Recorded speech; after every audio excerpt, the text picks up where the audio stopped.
Nakunan ko lahat, Grace. Madiin na sabi ni Beth. Hindi mo kayang takpan. Hindi mo kayang takpan ang katotohanan. Hindi mo pwedeng palampasin ang ginawa mo kay Sue. Lahat ng to, kasama sa ebidensya. Kung bago ka pa lang sa channel neto, Ate Genio, istorya mo, ikwento ko. Huwag kalimutang pindutin ang notification bell and subscribe button. Maraming salamat! Si Grace ay tila naguguluhan na. Hindi siya makasagot ng diretsyo. Ang galit sa kanyang mukha ay napalitan ng panlalamig at takot. Alam niyang nasa ilalim na siya ng dingit ng pagkatalo. Ngunit hindi siya sumuko ng ganoon na lamang. Huwag kang magpakasigurado, Beth. Kapag kumalat ang video na yan, titiyakin kong hindi ka na makakahanap ng trabaho. Sisirain ko ang pangalan mo. Isa kang walang silbing tao na nakisawsaw sa buhay ng ibang tao. Tahimik na huminga ng malalim si Beth. Wala akong pakialam sa pangalan ko, Grace. Hindi ako nagtatrabaho para sa pangalan. Nagtatrabaho ako para mabuhay at mabuhay ng may dangal. At kung ang kailangan kong gawin ay ilantad ang kababuyan mo, gagawin ko. Handa ako magdusa para sa tamang dahilan. At ang dahilan ko ngayon ay si Sue. Biglang naligas si Grace. Hindi siya makapaniwala na si Beth, ang tagalinis na madalas niyang minamaliit, ay may ganitong lakas ng loob. Tila wala na siya magagawa kundi magpanggap na malakas pa rin. Ngunit sa loob niya, ay alam niyang tapos na ang laro.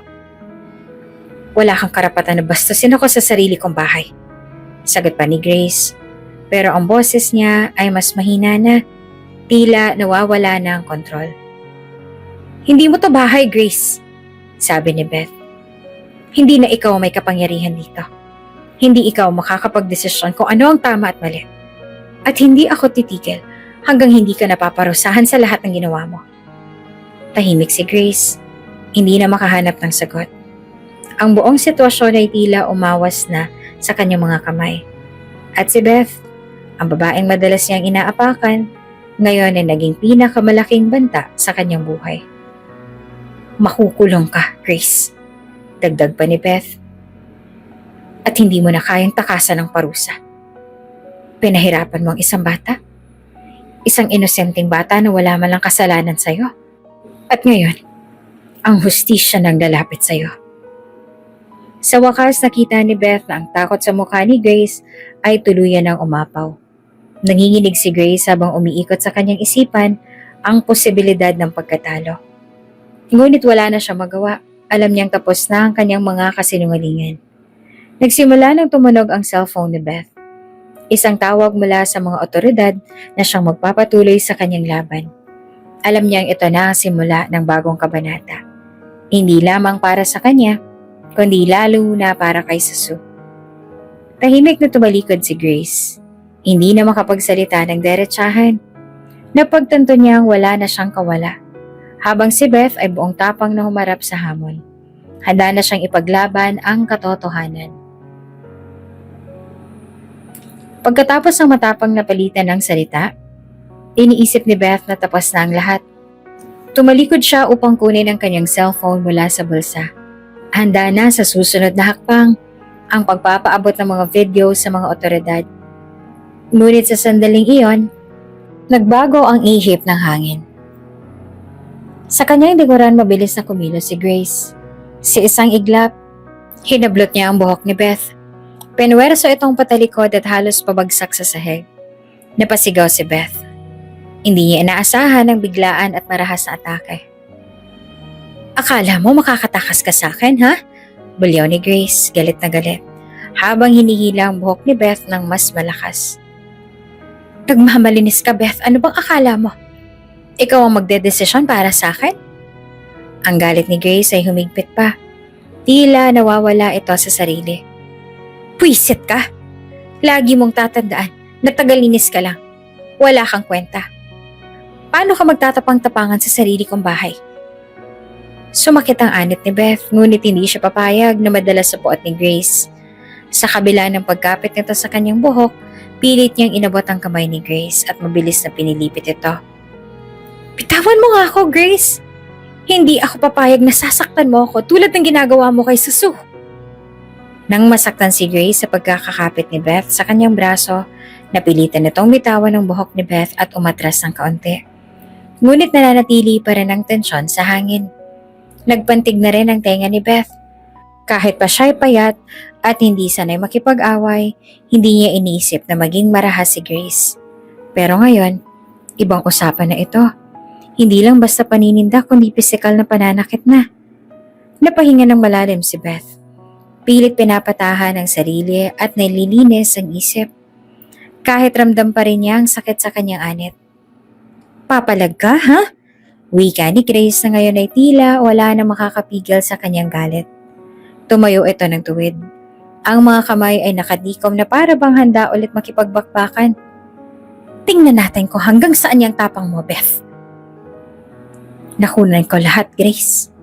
Madiin na sabi ni Beth, kahit kumikirot pa rin ang kanyang anit.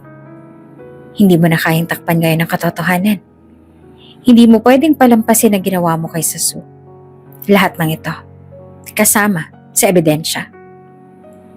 Natigilan si Grace, ngunit pailit pa rin itong pinapalakas ang loob. Hindi ako takot sa'yo o sa mga ebidensya mo. Iiyak ka rin sa huli, Beth. Dahil ako ang may kontrol dito. Kontrol? Wala kang kontrol, Grace. Sagot ni Beth, dahan-dahang bumabalik sa kanyang kalmado, ngunit ang kanyang mga mata ay matalim at puno ng determinasyon.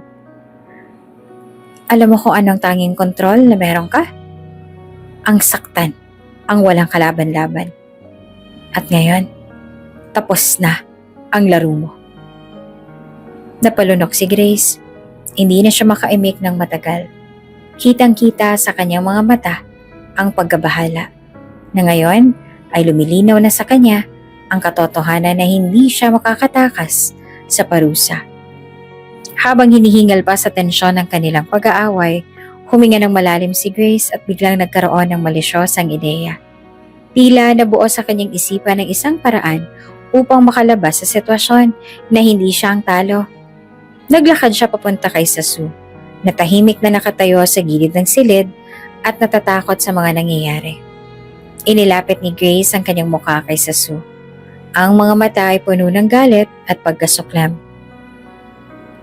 Susu, nagsimula si Grace, pinipilit na gawing malimbing ang kanyang boses kahit ramdam mo pa rin ang puot.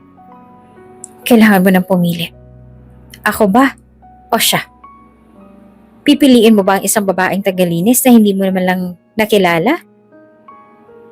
O ako na kasama mo mula noon? Tumayo siya ng tuwid, hawak sa bewang ang mga kamay, at tumingin kay Beth ng mapanlait. Tahimik si Susu, nanginginig at hindi alam ang sasabihin. Lumingon siya kay Beth, na kahit masama ang tingin ni Grace ay nananatili nakatayo ng matatag, handang ipaglaban ang karapatan ni Susu. Naramdaman ni Susu ang init ng luha sa kanyang mga mata. Hindi ito makapaniwalang ito ang naging sitwasyon ng buhay niya. Isang sitwasyong napilitang pumili ng pamilya na wala naman talaga siyang iniisip na tama. Kung ayaw mo sa akin, patuloy pa ni Grace, aalis ako. Iiwanan kita. Pero tandaan mo, kapag pinili mo ang babaeng yan, wala na akong pakialam sa'yo. Bahala ka sa buhay mo, Susu. Binitawan niya ang mga salitang yon na may halong pag-iinsulto. Tila nagtatangkang paglaruan ng damdamin ng bata. Alam niyang kaya niyang manipulahin si Susu kagaya ng ginagawa niya noon sa ama nito. Pero sa pagkakataong yon, si Susu ay hindi na isang inosenteng bata. Alam niya na ngayon ang totoo. Alam niya na kung sino talaga si Grace. Ang kanyang tunay na ugali, ang malupit, na ina-inahan na walang malasakit kundi sa sarili nitong kapakanan. Napasandal si Susu sa dingding. Napatingin siya sa sahig. At parang ang bigat ng mundo ay nasa kanyang mga balikat. Napatingin siya kay Beth, ang babaeng tumulong at nagmalasakit sa kanya kahit wala itong obligasyon. Inalala niya ang lahat ng oras ang ginugol nila ni Grace. Mga oras ng pang-aapi, pagpapahirap, at pananakot. Si Beth, kahit bago lang sa kanyang buhay, ay naging simbolo ng pag-asa at kabutihan. Isang taong handang isakripisyo ang sarili para sa kapakanan niya. Si Ate Beth. Mahinang sabi ni Sasu na halos pabulong na. Pero sa kabila ng panginginig ng kanyang boses, malinaw at buo ang kanyang naging desisyon. Pipiliin ko si Ate Beth. Nagulat si Grace, pero hindi niya pinakita ang kanyang inis. Ngumisi siya ng masama. Tila wala na siyang pakialam sa naging sagot ng bata. Sambit niya. Bahagyang pinandilata ni Sasu. Bahala ka. Walang mawawala sa akin kung yan ang gusto mo. Wala ka naman ng kwenta sa akin. Basta't dumadaloy ang pera mula sa ama mo. Tumalikod siya. Parang walang nangyari. Aalagaan mo siya? Fine. Hindi na kita kailangan, Sasu. Tahimik na nakatingin si Sasu habang umalis si Grace. Wala na ang galit o lungkot sa kanyang mga mata, kundi isang matinding kaluwagan. Tapos na ang pang-aapi. Tapos na ang mga araw na paghihirap sa kamay ng babaeng hindi kailanman naging isang ina para sa kanya. Lumapit si Beth kay Sasu at mahinang tinapik ang kanyang balikat. Okay ka lang? Tanong niya na puno ng malasakit. Nakangiti naman si Beth. Kahit ramdam niya ang bigat ng sitwasyon, pero nakita niya rin ang tapang ng batang ito na kayang harapin ang mga paghihirap na kinaharap niya. Tumango si Sasu. Kahit may ilang luha pa rin na naglabasan sa gilid ng kanyang mga mata. Oh, Ate Beth. Masaya ako. Masaya ako na wala na siya. Si Beth ang naging bagong tahanan ni Sasu. At kalaunan pati na rin ang kanyang lola ay kinupkop na rin ni Beth. Mula sa gutom at pang-aabuso, naligtas si Sasu at pansamantalang pinatira kay Beth na kahit payat at hirap sa buhay ay nag-usang loob na alagaan si Sasu hanggang sa makauwi ang kanyang ama. Unti-unting natutunan ni Sasu na muling magtiwala at si Beth sa kabila ng kanyang hirap sa buhay ay hindi ininda ang sariling gutom para lang masigurong busog at ligtas si Sasu. Ilang araw matapos niyang makuha ang video, in-upload niya ito sa social media. Hindi siya nagbigay ng detalye kung sino ang mga taong nasa video, ngunit malinaw sa lahat na ito ay isang batang biktima ng pang-aabuso. Agad na kumalat ang video at naging viral. Tinag ng mga tao bilang isang halimbawa ng pang-aabuso sa tahanan. Maraming netizens ang naawa kay Sasu at ang komentong nagpapakita ng suporta ay bumuhos. Sana mahuli ng babaeng yan. Nakakaiyak, kawawa yung bata. Dapat managot yung nananakit. Mga pahagyag na pumuno sa mga komento. Nang malaman ni Grace na kumakalat ang video, agad siyang nagalit. Nung una, hindi siya makapaniwala na talagang may nag-record ng kanyang mga nagawa. Agad niyang inisip si Beth dahil siya lang naman ang posibleng nakagawa nito.